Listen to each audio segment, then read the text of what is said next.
It's great for me to be a teacher and stand up here and say, fundamentals first, guys. But that's not really where I'm coming from. The point is that you need to be able to really hear the notes of the chord in context. And I find that with students, they get away from making sure that they can hear the sound of something, like really singing it first before they try to get too hip, right? And that's really where I'm coming from. It's not really about fundamentals, but, just because I play doesn't mean that I'm really hearing the G minor pentatonic scale, right? I'm only really hearing the G minor pentatonic scale if I'm able to kind of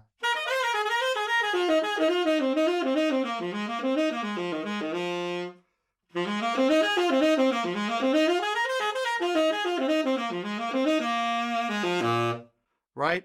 Now I'm starting to hear the G minor pentatonic scale, but I didn't play any chromatic notes there, right? If I tried to play chromatic notes then, I would have gotten away from the essence of the sound of that pentatonic scale. I wouldn't have really been inside it.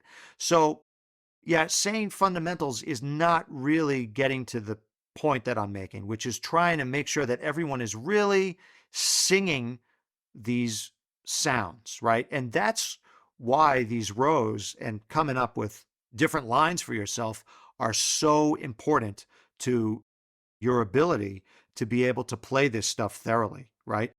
It's not about just, fundamentals. It's about being grounded in these sounds, You can always be more grounded, No one masters being grounded in these sounds either. So that's kind of what I'm saying. So here, if I play a B-flat blues, I'm going to try to play some of these shapes and see how I can get. I'm going to use some of the scale sequencing ideas too and see maybe how far I can get with playing some of these sounds on a blues here. All right? 1, 2, 1, 2, 3, 4.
So I hope everyone could hear that I was trying to move this around in different ways over the blues. When you're grounded like that, it allows us to kind of be able to play forever, really. You're thinking of shapes now. One of the things that you want to do, and what everyone wants to start to experiment with, is that when you have one of the rows under your fingers, you want to start practicing these in every key. Now, the next question is, how are you going to practice in every key? Well, there's a variety of ways that you can practice this in every key, right? You can go around the circle of fourths.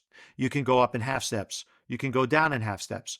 You can go up in whole steps. You can go down in whole steps, up in minor thirds, down in minor thirds, and etc. And you want to practice these going in every direction. So, for example, if I play, one pentatonic shape here,